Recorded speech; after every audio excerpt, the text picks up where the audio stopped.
Dün gece usuma düştü çocukluğum ve anılarım.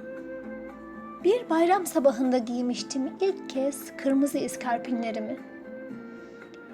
Evimizin salon penceresi altında duran büfenin önünde, ellerim belimde vermiştim pozumu.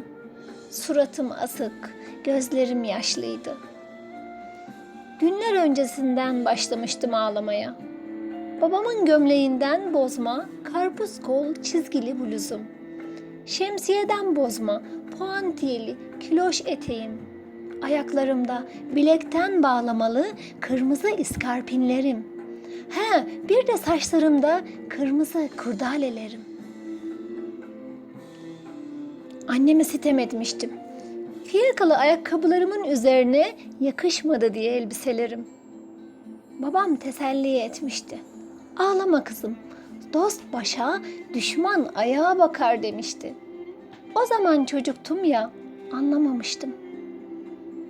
Şimdilerde büyüdüm, kocaman oldum. Aslında babam, büyüyeceksin kızım, büyüyeceksin demek istemişti.